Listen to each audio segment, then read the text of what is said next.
বাংলাদেশে first class উলিল আমর যারা আছেন তার ভিতরে অন্যতম হলেন আল্লামা দেলোয়ার হোসেন সাঈদী।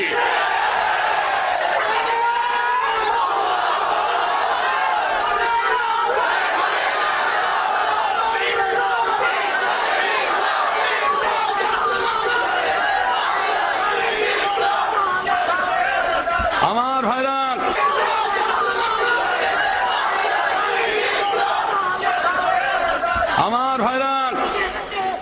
আমার ভাইরা শুনে যান, অনেকে আল্লামা দেলোয়ার হোসেন সাঈদীর নাম বললে ওদের অন্তরে কুটুস কুটুস করে কামড়ায় ওঠে।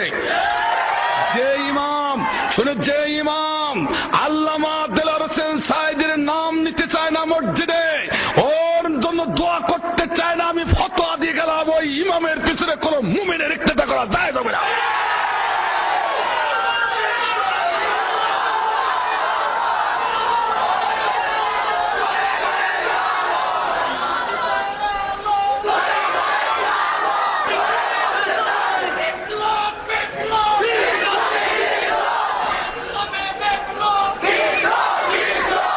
আমার ভাইরা, রাগ করলে চলবে না, শুনে যান, বলবো নাকি?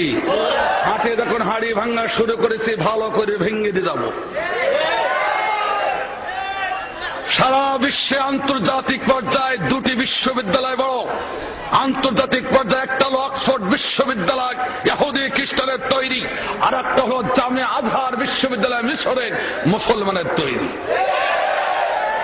জামে আজহার বিশ্ববিদ্যালয়ের বিশিষ্ট আলোচক, বিশিষ্ট আলেমে দ্বীন প্রফেসর ডক্টর আব্দুল বারী সাহেব বললেন, ও বাংলাদেশের মুসলমানেরা, তোমরা আল্লামা দেলোয়ার হোসেন সাঈদীকে কিভাবে চেনো, কিভাবে জানো?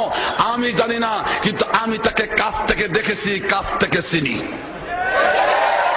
তিনি বললেন, সারা বিশ্ব মাস থেকে 5 জন আল্লাহওয়ালা আলেম কাবার দরজা দিয়ে ওয়ান টাইম ঢোকার পারমিশন আছে, তার ভিতরে একজন হলেন আল্লামা দেলোয়ার হোসেন সাঈদী।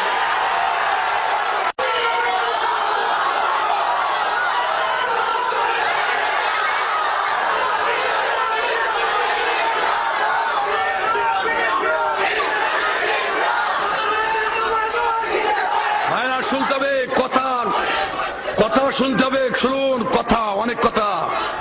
যেহেতু আমার ভিতরে অনেক কথা বড় কষ্টে আজকে বলতে হচ্ছে, আপনাদেরও কথা বলবো আজকে। আমি চট্টগ্রামে এসে যা দেখেছি তা না বলি ছাড় মানে না।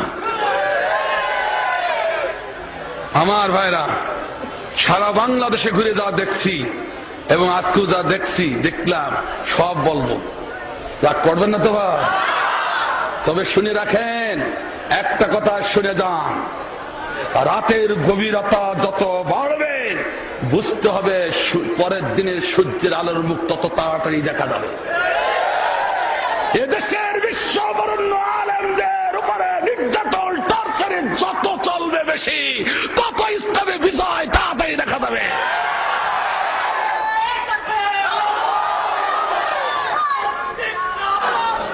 আমার ভাইজান শুনে যান, আল্লামা দেলোয়ার হোসেন সাঈদী শুধু বিশ্ববরেণ্য আলেম নন, আল্লামা দেলোয়ার হোসেন সাঈদী বাংলার জমিনে শ্রেষ্ঠ একজন আল্লাহর ওলি।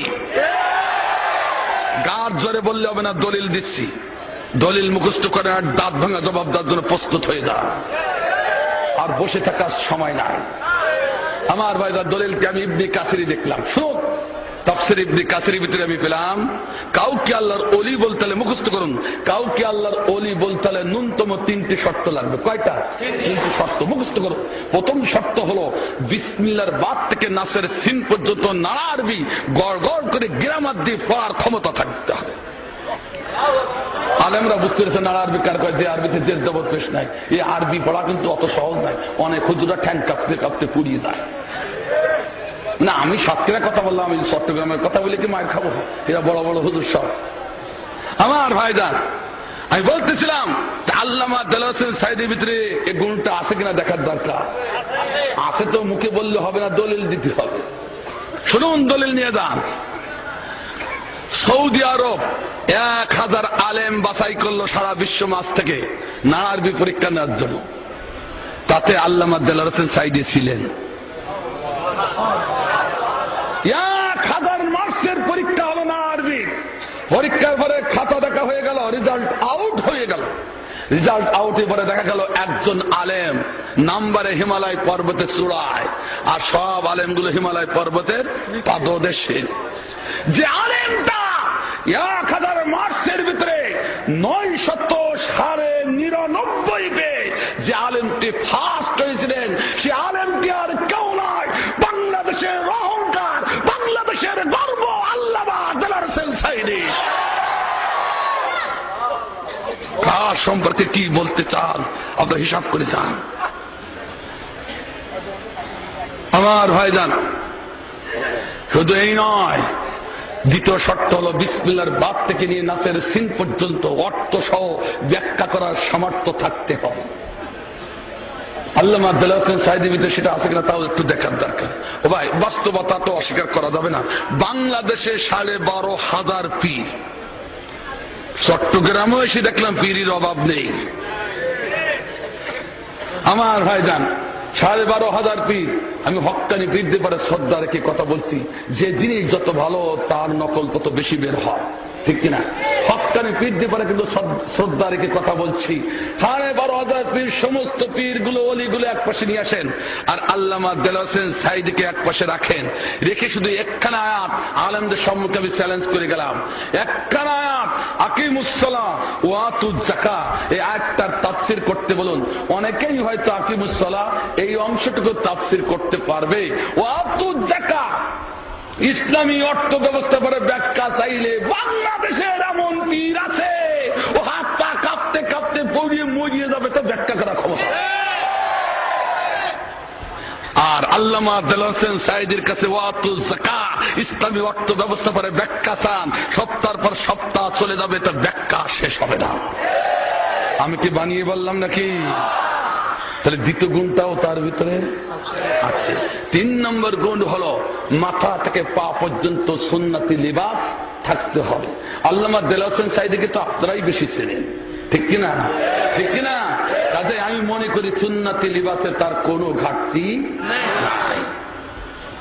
তাহলে ইবনে কাসির বলেছে 3টে শর্ত তার ভিতরে পাওয়া যাবে, তাকে আল্লাহর ওলি বলা যাবে। তাহলে আমি কি আল্লামা দেলোয়ার হোসেন সাঈদীকে আল্লাহর ওলি বলেছি? ভুল করেছি?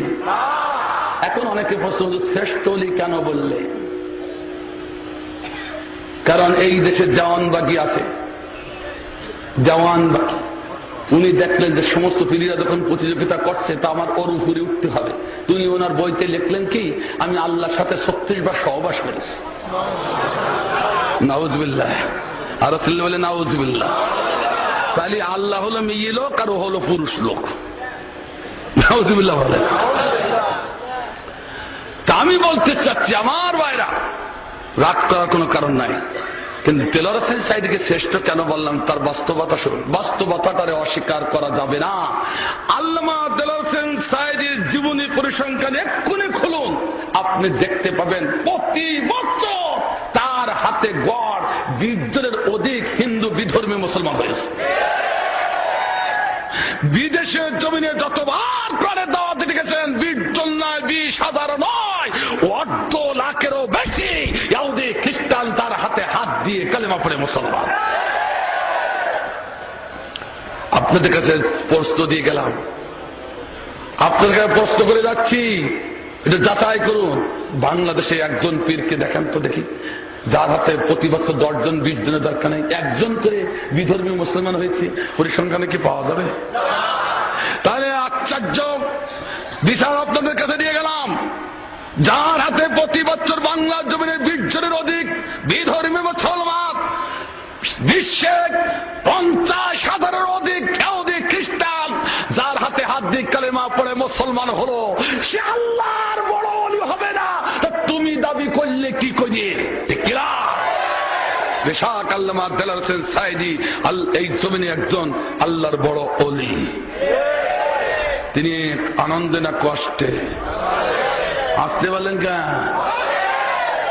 এটা হচ্ছে মুসলমানের চাক যদি হয়, সে চাকে ঘা পড়িয়েছে কিনা, সে চাকে ঢিল ছুড়েছে কিনা, তাহলে মুসলমান কার বসে থাকবে? আসতে বলেন কার বসে থাকবে? তাই তো আমরা এই চট্টগ্রামের এই ময়দান থেকে ঘোষণা করতে চাই, বিশ্ববরেণ্য আলেম আল্লামা